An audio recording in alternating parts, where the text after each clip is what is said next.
Hello, everyone. This is Frank Robinson, your host for Take on Trenton. This is the podcast of the Government Affairs Department of the New Jersey Business and Industry Association. We bring you a periodic show that talks about how the Business and Industry Association gives you our take on and what's happening in Trenton that's affecting your business. And we also take on the forces that be that affect your business, whether it's the state legislature, the governor, or the bureaucracy. And today I'm very, very pleased and honored to have as our guest Senator Tom Kean, who's the Republican leader in the New Jersey State Senate.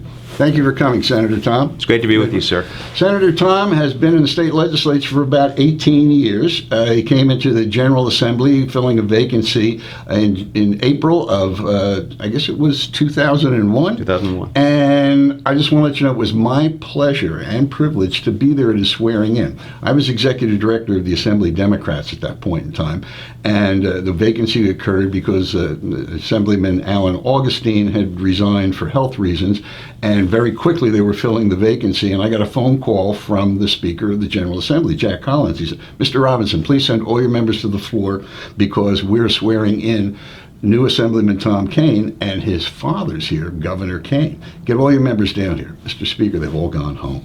Oh, what are we going to do? We have to have bipartisanship, and so you come down, Mr. Robinson. So it was my honor to go down and represent the Democratic caucus with Senator Kean, who was just sworn in as Assemblyman, his dad, the Speaker of the Assembly, his wife, his mother. So it was a small, intimate group. So I've known Senator Kean since then. He then went on to the state Senate in 2003, been reelected numerous times, and has been the Senate Republican leader since 2008, I believe, right? Yes. Okay. So thank you for being here. Great. Thank you. And this is a momentous week in the state of New Jersey. We are taping this show on the 17th of June. The legislature is scheduled to start considering the budget in committee in both houses today and tomorrow. The Senate President and the Assembly Speaker said that they hope to get a budget off the floor votes this Thursday on the 20th, and then we'll let the games begin. So I wanted to ask Senator, give us your take on where we are with the state budget with 2 weeks to go to the constitutional deadline. Well, the other momentous thing that's happening this week is you're retiring. Oh. And so it's extraordinarily important that we were together, present in the beginning and at the end of the careers, because you've done an extraordinary job both in government service as well as in this responsibility. You've always focused first and foremost on the needs of the people. So it's an honor to be with you in this momentous week for you. I appreciate that very much. So Thank you. But today and over the course of this week, we will be talking about the budget issues. And my hope is that, the Senate Republican Caucus for years has been trying to find common sense plans that will make sure that we reduce spending first, because people in New Jersey are already taxed enough. Absolutely. And so there should be more responsible ways to have a predictable tax code. Because one of the things that drives people out of the state is when they look to Massachusetts, or they look to North Carolina, or look to a number of other states where the people are migrating to, they've got consistency of income taxes, consistency of other taxes, so they can plan for a 10, 15, 20-year relationship with that state. Right now, unfortunately, because the income tax and other taxes are so unpredictable, and the rhetoric about getting new income taxes over the last dozen years and longer is so consistent, people are concerned about staying in the state of New Jersey, and it's making the state more unaffordable for everybody. Absolutely. We hear that from our 17,000 members on a regular basis. The predictability is one of the things that they're looking for. And we seem to bounce from year to year with different, in quotes, threats against the business community in terms of what tax are we going to have to deal with this time. One of the things that we've been constantly saying to the governor and to the legislature in the course of my 16, 17 years here is that New Jersey doesn't have a revenue problem. We have a spending problem. And one of the things that we know that your caucus has worked very closely with the Senate President on is this whole path to progress, which is an attempt, and we are supporting this attempt to try to rein in all different kinds of spending in the state. Can you talk a little bit about that? Certainly. Yeah. My caucus last year, during the budget conversations, when the Senate President, the Assembly Speaker, and the Governor increased taxes by $1.8 billion total, or really a 5 or 6% increase in spending last year, tried to interject the platinum to gold, which is the health benefits spend, to try to make it more affordable for both the taxpayer as well as the employee, and try to find some common ground. So you wouldn't have needed, and they wouldn't have backed into a $1.4 billion tax increase last year. And so what we preferred instead was responsible spending. Now this year, the Senate President has started to include the platinum to gold as part of his conversation, the pension issue, which is trying to make a predictable hybrid plan over time, which I think is a responsible approach. He's also adopted my recommendation to have charitable deductions for charitable giving off the state income tax, because if you're going to actually respond to the SALT issue from the federal level, if you can lower our overall income tax profile by making charitable giving tax deductible, not only do you have robust inflows into charities, you actually create more predictability over time on the income tax basis. So what you have to focus on are those three things I think make some sense.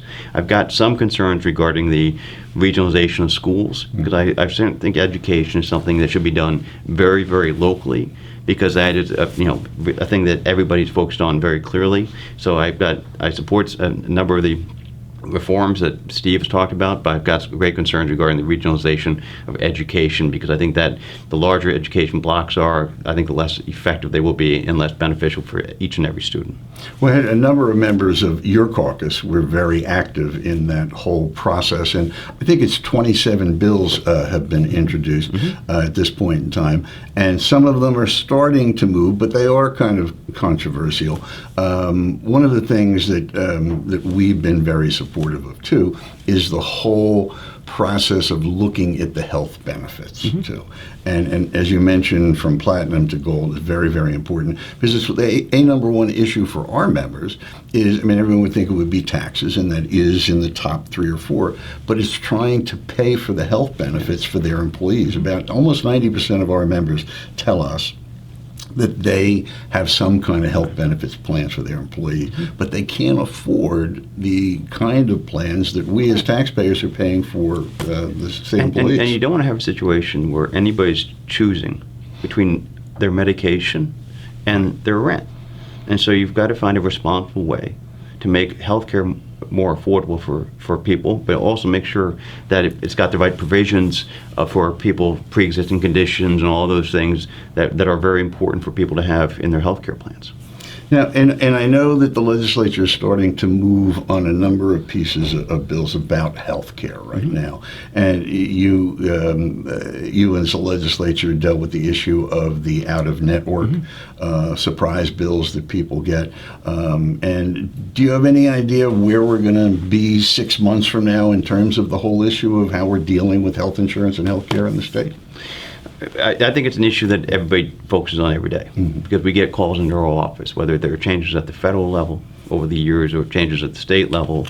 People are very concerned about that provision of health care. So it's an issue I hope we can find some common ground and find some solutions on, so we can make sure that it's affordable, is actually there for people when they need it, because New Jersey can lead the way on important issues. Okay. Well, and back to the current status of things here in the state regarding the budget, which a lot of people are hoping gets passed out of your House and the Assembly this week. And the governor has threatened publicly that he might be entertaining some vetoes if things don't go his way. And you need 2/3 majority in both houses, I believe, to override a governor's veto. And some people are wondering where your caucus might be on this issue, and quite frankly, whether your caucus is going to support the budget that the Democrats are going to put forth. Well, we have to see it first. Nobody's seen it. Haven't seen it yet? Nobody. I don't think anybody's seen it yet on this Monday morning when it's supposed to be in the committee this afternoon. Right. But I think there are certain principles that the Republicans have held for a number of years. There shouldn't be tax increases in the proposed budget. That's very important. It should be some responsible reforms. Special education is an issue that is impacting a lot of people, and I and others in my caucus for years have been trying to say the special education funds should be fully funded for those costs over $40,000, and that's rather than census-based. They should actually. We've got an entire proposal that says every kid counts, which means you should focus on what the actual expenses associated for educating a child in every single zip code in the state of New Jersey, and have a policy that is on our SenateNJ.com website that says this is a predictable long-term plan. You talked about taxes being supposed to be predictable over time. So should your education funding. Right now, it is so unpredictable for so many people that we should say one thing that shouldn't be unpredictable is how we make sure that those who are most vulnerable are educated in our society. And so we would want a budget that would include a important increase in special education funding for our children. Well, it's no secret that a number of members of your caucus believe that the funding formula, education funding formula, hasn't been quite fair in certain areas of the state. The SFRA, which was the first version that passed about 12 years ago, and then even now the more recent S2, were both based on deeply flawed premises, and they both actually underfunded special education. They were crafted in a way. In fact, I opposed the first piece of legislation because I said on the floor that it would hurt special needs students and towns across our state at the time, and it has had that impact over time, which makes states more, local property taxes higher, and make sure that certain parts of the state are more unaffordable. So if we have a every kid counts approach that's predictable, make sure we fully fund our special education and other priorities, and make sure that you're actually having accountability throughout the process, and that will mean that we have an efficient and effective education system that will benefit everybody in every zip code. Well said. But going to my question about the vetoes, where do you think that you guys may end up being on that? I mean, the Democrats have enough votes in the Assembly that they could override the governor by themselves, but in the Senate they do not have enough votes. Is there a possibility of that, you think? I have, for a long time, always viewed that the Senate Republican caucus is part of the governing coalition. And if we find a budget or anything else that makes better sense and is more affordable for people of the state of New Jersey, then I think our caucus would obviously be involved in that conversation. Diplomatically said. I mean, and by the way, and we haven't really talked about it yet, other than I mentioned it earlier, that Tom's father, Tom Kean Sr., was one of the, if not the most popular governor in the state of New Jersey. And I had the pleasure of meeting with him a number of times when I worked for the legislature back in the 1980s. And talk about a guy who, we could use the leadership that Tom Kean showed us way back when, both in Washington and in New Jersey, in terms of reaching across the aisle and working in a bipartisan way. And because, there's the old adage, there's no Democrat or Republican way to fill a pothole. And you have to work together, and Tom's father was very great at that. And the senator himself has been pretty good at that himself. Well, we've been able to find some bipartisan solutions. Walling off the workers' funds is something that Steve Sweeney and I did in 2009. The Building Our Future Bond Act was something that Steve Sweeney and I worked together on a bipartisan basis. These are long-term structural reforms that were necessary to wall off, because people were rating the unemployment insurance fund for over 20 years. It was like $3 billion, $4 billion over time. And so we were able to pass a constitutional amendment that the voters supported overwhelmingly that walled off those funds. We made sure that we had important environmental protection, so that the voters approved as well. We made sure we had education funding done that the voters approved. You can find common ground if you actually work across the aisle and say, we can agree on this, we can disagree on this, but if you're willing to do things with a handshake, you can actually get a lot accomplished. And we really need more of that. Now, an issue that's really, and it's creeping up on our members right now as we approach July 1st, is the whole increase in the minimum wage. Was passed this past year, and I believe July 1st it's going up to $10 an hour, and then in increments over a course of a number of years is going to go up to $15 an hour in most cases. A lot of our members are worried and concerned. We had Senator Sweeney as our guest here on the last show, and he made a commitment publicly to us, of which he's starting to move forward with right now, that keeping an eye on how this is going to affect business in the state of New Jersey, how it's going to affect the economy. And one bill that's being talked about right now is giving some employers some tax credits for hiring kids under 18 who are now going to go to $15 an hour ultimately over the course of the next couple of years. And so what's your take on what's happening with New Jersey in terms of our minimum wage? Well, I think it's impacting the budget in certain ways, because Absolutely. the state will pay some increases on some service providers. That will impact the state budget over time. On employers, it's a new unpredicted cost. And, I thought the minimum wage conversation should have had a longer ramp, so you would have more predictability. There should have been Agreed. some real carve-outs for, as you said before, a training wage or an agricultural wage or a variety of other things like that, so you could have greater predictability over time. And I think it sends a very difficult signal when you're always trying to play catch-up for problems that people could have identified and did identify going Yes, through the process. absolutely. So the question is, how do you, this first step up is a very significant step up in terms of a percentage of payment. We all want to have a situation where people have good and meaningful jobs that they can actually pay for their families and needs and grow and learn a skill set. But you need to do it in a way that is predictable and over time create some avenues for success. And the piece of legislation that passed in the New Jersey legislature on a partisan basis was done in a way that I think created some real problems for people that are now starting to be identified. Right. Okay. We appreciate your thoughts on that. And shifting to another subject that's been in the news and hotly contested and debated throughout this entire year is the issue of marijuana. Lots of people thought that it would be legalized by this point in time, but the governor and the leaders of the Democratic Party ran into some speed bumps, let's say. What do you see happening over the course of this rest of this year, if anything, regarding legalization? And there's other issues too: decriminalization, the expungement of people's records, extension of medical marijuana. Let's talk about marijuana for a moment. Well, certainly. I oppose adult use recreational marijuana. I think when people look at what's done in other states and the impact on brain development, the impact on crime, the impact on auto insurance rates, the impact on business certainty, all the signals over time, hospital admissions, all those things have sent negative signals from other states.